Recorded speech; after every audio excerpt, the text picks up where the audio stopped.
Hi everybody, welcome to this week's edition of the Green Industry Marketing Show, where we are all about growing your online presence so you can grow your business. This week we are looking at email marketing and specifically Mailchimp and the 10 most common problems I see with people who are using it. Now Mailchimp is great. I love it. I recommend it. I use it with most of my clients. It is free for up to 2,000 subscribers and it is relatively easy to use. And that is both a positive and a negative. Because it is easy to set up, people tend to get in there, set something up, start using it, not realizing that they're making some very common mistakes when they set it up and when they are then sending out emails. Email marketing is really effective when it's done right, but if you're making these mistakes, it's becoming more frustrating for you and it is not going to work as well for you. So we're going to look at those mistakes and what you could be doing instead to make email marketing more effective for you and easier as well. So for those of you who don't know me, I'm Monica Hemingway. I'm a digital strategist and I specialize specifically in the green industry. So let's get started. Take a look at Mailchimp. So what do I see as the biggest mistakes? Well, number one is having multiple lists. And this is really common. Most people, when they set up Mailchimp, they set up a separate list for each kind of group that they want to market to. So that might be customers are in one list and leads are in another, or people who've attended one of your events, or people who've purchased something from you could be in a list. Now, that works and you can do that. However, Mailchimp has this functionality called groups. And what that allows you to do is set up one list that is segmented or divided out by these different groups. So you could have your customers, your leads, your event attendees, and your purchasers all in one list, but easily identified using groups. And that is the preferred way to do it. And I'll give you a few reasons why you want to go with one list instead of multiple lists. So first of all, Mailchimp charges you based on the number of subscribers that you have across your entire account. So if you have somebody who is in 3 different lists, they're going to count as 3 different subscribers. So if you think about that, you are probably paying, if you have more than 2,000 subscribers total, you are probably paying a lot more for your account than you need to. If you consolidate it into one list, you only pay for each person once instead of multiple times. Right? Another reason is that if somebody unsubscribes, say they're subscribed to 2 or 3 different lists, and they unsubscribe on one list. Under most of the anti-spam legislation that we have to adhere to around the world, you then need to go in and manually unsubscribe that person from all of the other lists that they're also on. That can be really time consuming and a real pain in the neck. And you've got 10 days from the day they unsubscribe to do that. Ooh, that might be difficult. You don't want to be in there every day doing that. Okay. Another reason is that if you want to send a campaign to all of your subscribers, you're going to need to send it to one list, duplicate that campaign, send it to the next list, duplicate it, send it to the next list until you've hit everybody. Okay, it's some extra work, but what if somebody's on multiple lists?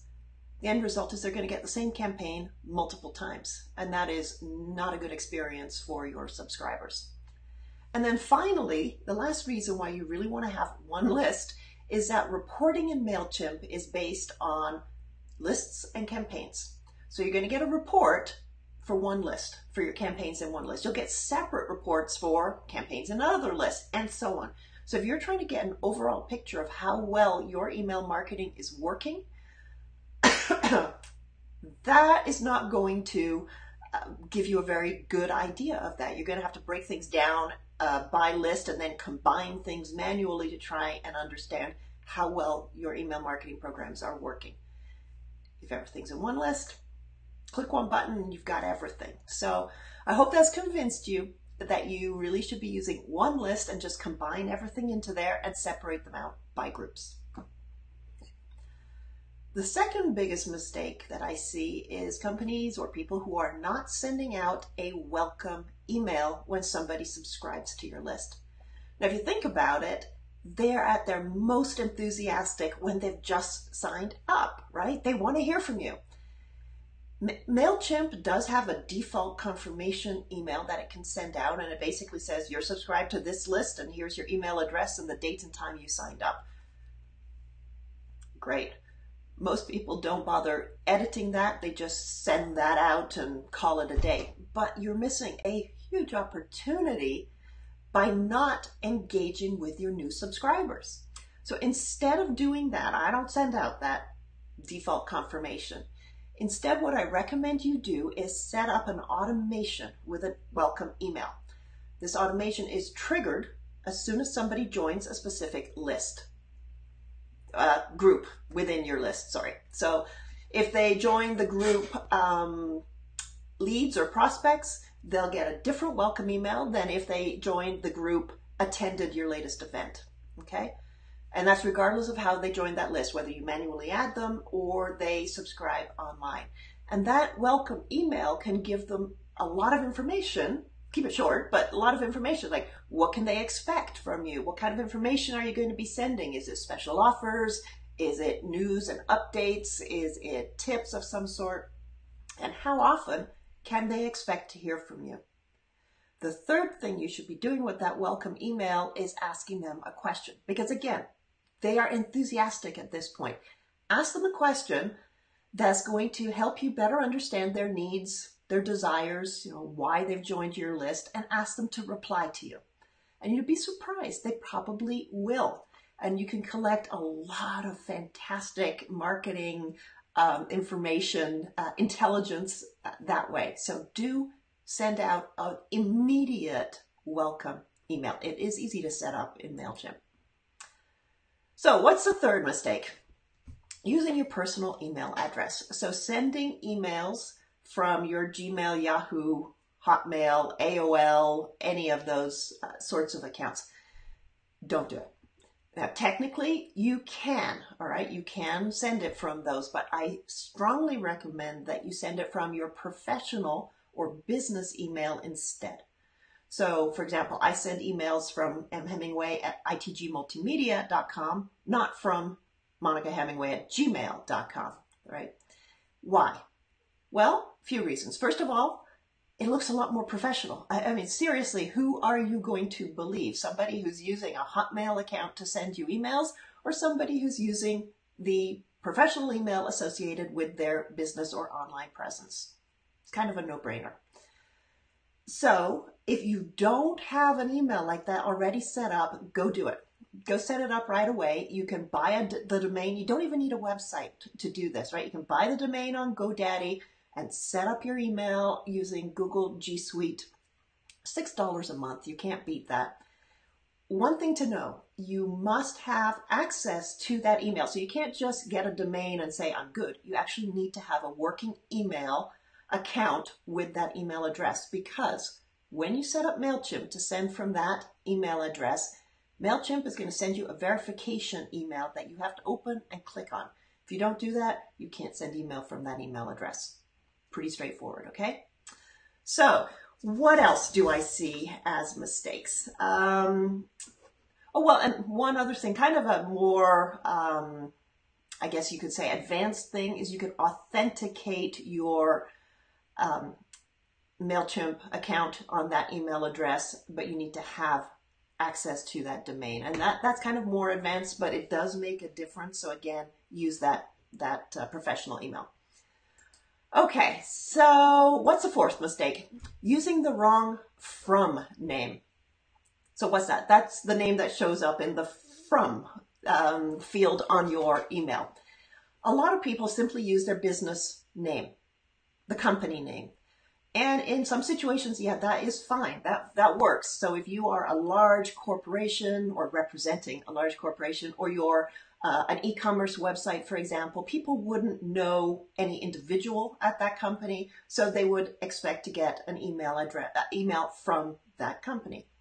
However, if you are a service business, if you interact with your customers and they know who you are, then that email should be coming from you, not from your company.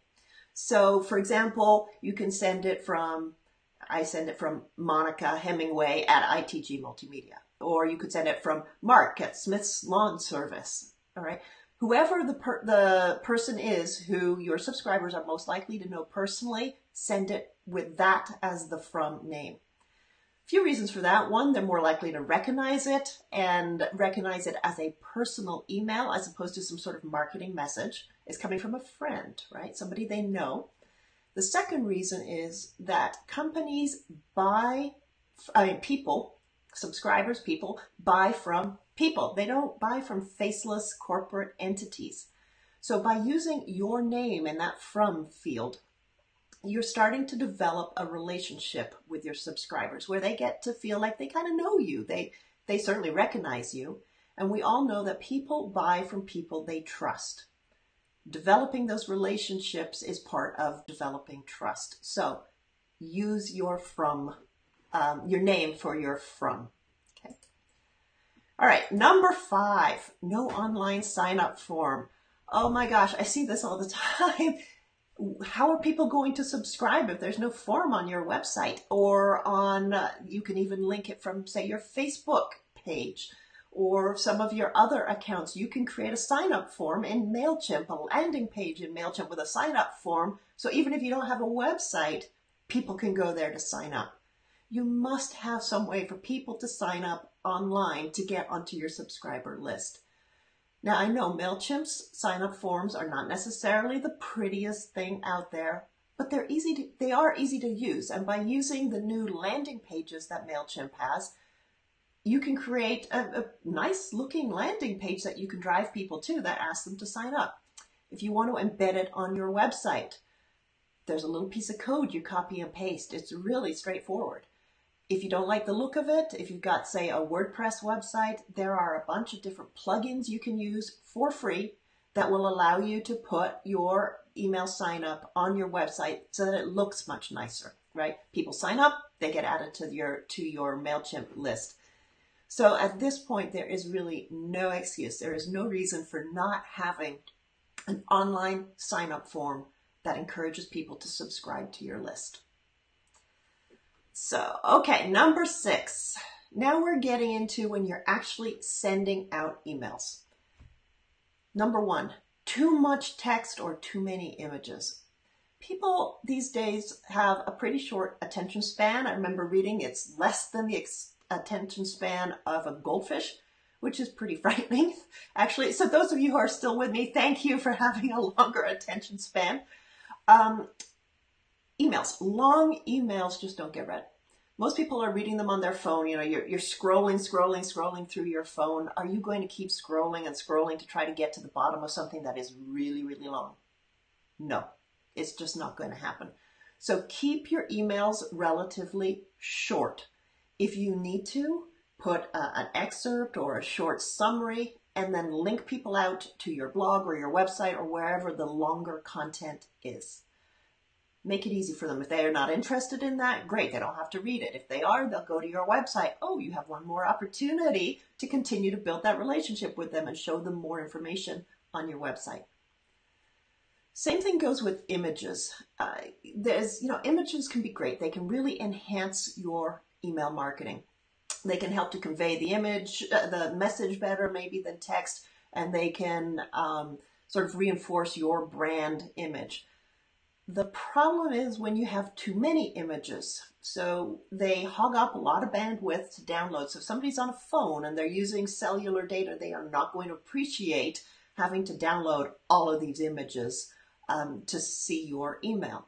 And the other reason is the more images you put in, the more likely internet service providers are to mark your email as spam or screen it out and just not deliver it.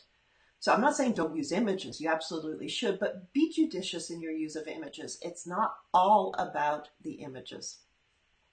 Now, the other side of that is when people use no text at all and just go with images. And I see this all the time too. I get a lot of emails that are mostly for sales or special events or things like that. And it's a beautiful image. All the text is on the image.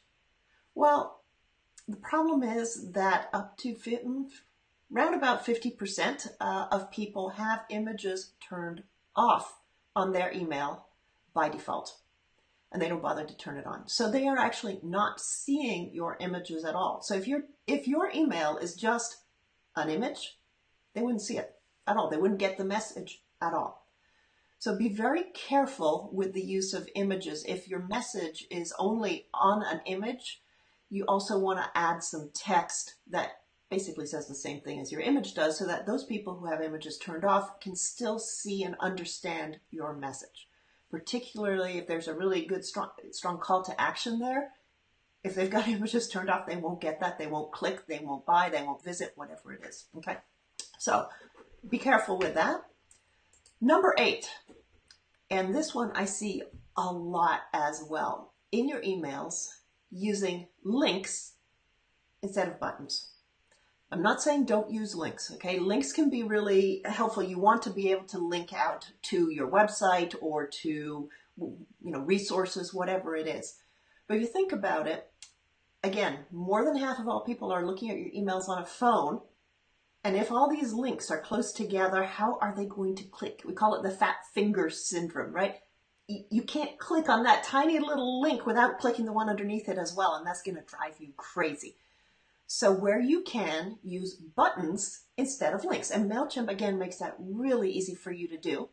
So you'll say, click the button below or whatever, and then on the button you say, download here, visit our site, buy now, whatever your call to action is, you put it on the button. It takes up a lot of space, really easy. People can actually click on it, which is what you want them to do. Right, so use buttons as much as you can instead of links. Number 9 is sending out emails inconsistently. And I get it. It's hard, right? You've got so much going on. Email marketing isn't necessarily going to be your first priority. But I would argue that it should be, given that it has some of the highest rate of return of any kind of online marketing. Making this a focus of your marketing efforts is going to move the needle more than some of the other things, or most of the other things that you might be doing online. So focus on your email marketing. You're trying to train people to expect your emails and open them when they come, right? If they don't open them, there's no point. So by being consistent, you're letting people know, hey, every 2 weeks, this email is going to show up. It's got interesting information in it. It's got things I want to read, so I'm going to open it.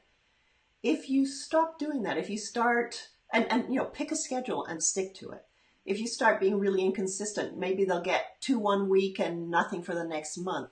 People tend to forget about you. You sort of untrain them to expect and open your emails. And in the end, they won't open them. They might even mark them as spam, which is not going to help you at all. So make it a priority to set a schedule that you feel you can stick to and then follow it. Do it. Be consistent. And finally, number 10. All right, you're in a rush. You've got your email ready and hit send. Oops, it doesn't look very good, or there's a typo, right? So many people forget this step because they're eager to get it out. And I totally get that. I've done that myself and then go, oh my God, what was I doing? Always test before you send out the email. Test it by sending it to yourself and looking at it on a desktop and looking at it on a phone, whatever phone or even a tablet. How does it look? Does it lay out okay? Do the images show up? Can you click on those links? Is the pre-header text there? Does anything look wonky? And you'll often see typos or mistakes when you look at it in your email or on your phone that you didn't see when you were setting it up in Mailchimp. It's so easy to overlook things when you're in the thick of it, trying to get it up there. So do test. You can also look at it in preview within Mailchimp, but that's not, and it will show you what it looks like on a desktop and on a phone. But just to be sure, send it to yourself first. And that way you can also see if the subject line works. Where does it cut off? Does this make sense? Right? So always test before sending.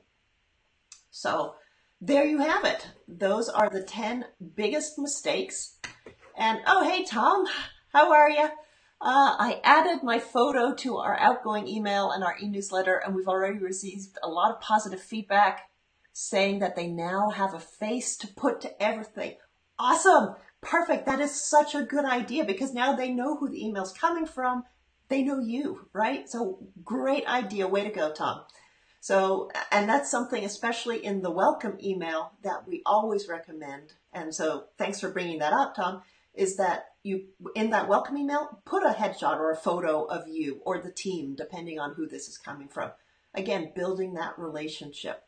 So, all right, so that is it for today. If there are any questions, let me know. If you enjoyed this, please like it and leave a comment down below if you have any questions. I'll be back next week, same time, same place. Bye for now and happy email marketing.